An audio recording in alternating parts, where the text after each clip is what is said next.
Ryan Blaney, driver of the number 21 Motorcraft Quick Lane Tire and Auto Center Ford. Ryan, in the spring, you led a race high, 148 laps. You won the first two stages, and then you wound up 12th. You enter Sunday's AAA Texas 500, just 6 points behind Kevin Harvick.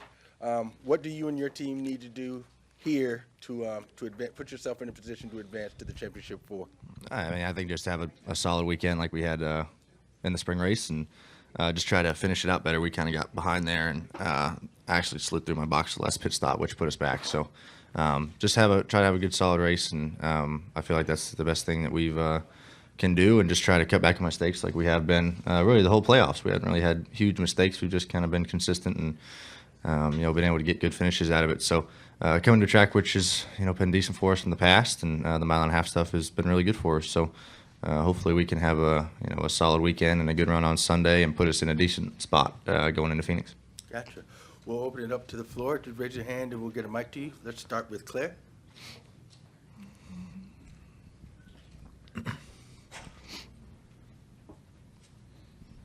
Claire B. Lang, Sirius XM NASCAR Radio. Chase just left here, and a lot of people are talking about what went down last week, but how do you carry that all forward? How much do you focus on what other young drivers do and what your choice would be in the same situation, or how you would react in the same situation? I thought he handled himself really well, to be honest with you. We actually rode home together, and we talked about it a little bit, and he handled himself great, I thought, whether it was after the race or interview, and stood up for himself like he should have. And, he did a good job. He's mature beyond his age, and that's something really cool to see. And he's that that guy. So I don't really think about how I would have handled the situation just because I wasn't in it. I had my own deal going on, but I think he handled himself great, and I'm sure he's makes him. It's not good for me because it makes him hungrier than ever, and he's going to go out and run really great. So, but no, he handled himself great watching it, and I think that really speaks about his character. Do you think you young guys got to stand up for yourselves to show that you can't be pushed around? I think so. I think you go through a little bit of hazing, just like any sport or series when you come in, you're a rookie, and he's running great in the playoffs and contending for a bunch of wins. And we've been pretty strong. They've been a little bit faster than we are, but I do believe that we have to stand up for ourselves and not get shoved around. There's a respect you have to show, and we, I respect a lot of really every one of the drivers that we're racing against right now, but you can't get pushed around because it's not going to stop if you let it happen. So you got to be respectful, but at the same time, you're not just going to let someone go push you around. You have to stand up for yourself. We'll go to Bob, and then we'll go to Mark Garrow. Bob Parker, CSPN. Speaking of getting pushed around, were you and Harvick mad at each other, and were those jabs playful jabs, or were they a little bit less than playful? Yeah, obviously we weren't happy with each other, and then we all, both of us had our conversations and what we were upset about, and I felt like we handled it fine.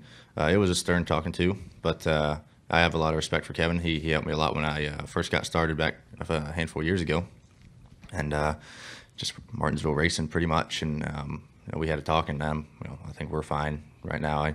I'm sure we're over it, and those were just to reassure that we were good. So. Mark Garrow, PRN.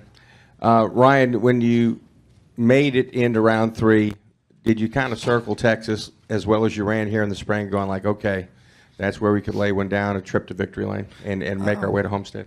I didn't really circle it. I just, you look at the round, and yeah, we run pretty good here in the spring race, and the mile and a halfs are obviously good for us. So I knew. I was confident that we would hopefully come and run well here, but honestly, you don't know. You don't know. You could run out. You could come here and run 20th all day. You never know how things can play out or how your car is going to be. So, yeah, I like coming here, and I think we'll be pretty decent, but I'll have a better idea here in about an hour. But I just kind of go one race at a time. Before Martinsville, my main focus wasn't Texas. It was Martinsville and trying to get out of there and have a good run, and then we go into next week. So just try to do one race at a time. I don't really mark down each track that I'm looking forward to going to more than any other ones, because then I think you take away from the upcoming event. So let's go to Joey. Joey Barnes, Motorsports Tribune. Ryan, a couple months ago, you kind of alluded to the Memorial Day double and maybe doing that. I know this is a little off the rails, but with that Team Penske connection, if I could just get you to elaborate a little bit on your interest there.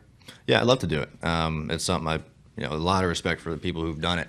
That's a tough day of racing. That's 1,100 miles there, and not mentioning the plane rides back and forth. And when Kurt did it and when Tony did it, I thought that was really neat. So that's something I've always wanted to do, and hopefully it would come up one day and I could do it, but maybe down the road.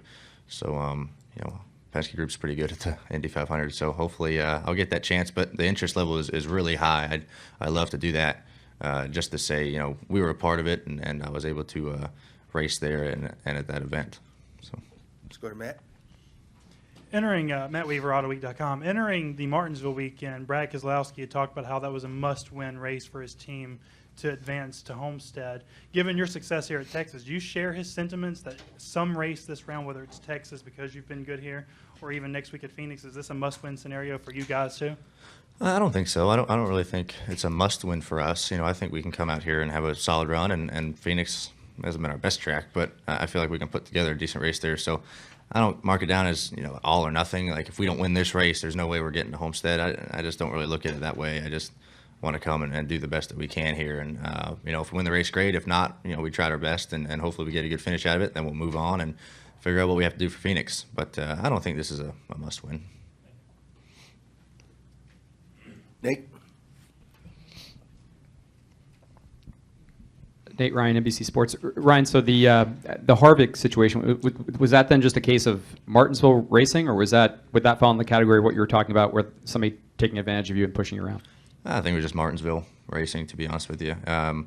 We were struggling at some point. Well, the issue that I had was the first time he started running us over, we were trying to pass somebody, and I can't go anywhere when you're beating my bumper off and I'm trying to pass somebody. So, and then after that, we were struggling, and that's when it happened again. But I think it was just two things of it's Martinsville, but the other thing is we're in the playoffs, and I'm not gonna just let somebody go. Especially someone we're racing in the playoffs, we need to get every point that we can, especially when you're in this round. There's so many good cars. So I don't think he was really pushing us around, being a bully or anything like that. It was just really hard racing, and I've seen that plenty of times over the years through that place, going there or watching it on TV. So there was really nothing personal. It was just two drivers racing hard. And then last time here, you won the first two stages, and then the fateful pit call or strategy or whatever. Have you guys talked about what went wrong last time, how you might approach this race differently than that? Yeah, we talked about it a little bit. Really, so what happened in the first race was I think there was a caution with like 2 to go in the second stage, and we decided to stay out and try to win the stage, and we did. And that set a lot of us back. It set me in the 48. Actually, he was able to work his way up through the field and win the race. But it set a handful of us back there in the field, like 25th. We were really far back, and I think we worked our way back up to 6th or 7th, and then I slid through my pit box on the last stop, and that hurt us. But we have talked about what we would do differently a little bit, as far as if we want to stay out and try to win a stage or set ourselves up for the end of the race. And honestly, I look back at it, and I would have done the same thing. I agree with Bolins, my crew chief, and what his call was. A, because stage points are so important, especially at this point of the season, and B, it's not like none of us who pitted in that group got back up there. Jimmy got back up there and won the race. So I thought it was the right call. Just things just didn't work out for us. But you talk about strategy and things like that. If there is a caution at the end of one of these stages, what do you do? And that's kind of just situational stuff of how many cars are coming in front of you or behind you, and it's almost a kind of a in the moment call. But you try to plan for it as much as possible. Let's come up front to Lee Spencer.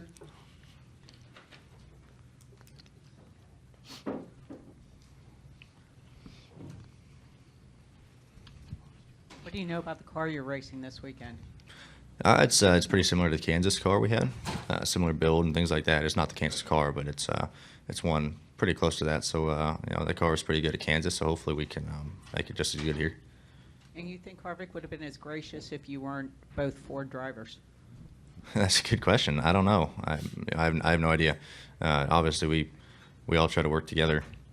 Our goal is to try to get at least 2 Fords in the final here, and I think that helped it maybe a little bit, the way we raced each other.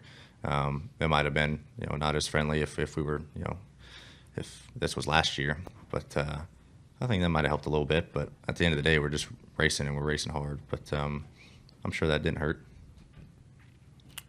Let's go to Chris. Chris Knight, Hitchens.com. Ryan, do you know how much Xfinity racing you'll be doing next year? I don't know. I don't know. We haven't sat down and released our schedules yet, or what Brad, Joey, and I are going to be doing, and what the other driver is going to be. We don't do that till middle of the off season. Yeah, but running the Xfinity races, do you think it's going to help you for the playoffs, especially like running tomorrow's race for Sunday? Yeah, it's definitely going to help. So I'm in the Xfinity car this weekend at Phoenix, and I think it does help. I like running those races a lot, and especially at a track like this, to where it's it's newly repaved, and the track changes constantly throughout the race, and you can really get a good idea which car is going to do, and it's similar times. So I feel like it does help a lot, and I know the rule changes. I don't know 100% of what the rules are next year for Xfinity and Cup drivers. I know they cut back races, but it does help, and I enjoy running them whenever I'm allowed or they'll let me run. So. Well, all right, Ryan. Thank you for your Thank time. you. Good luck this weekend. Thank you.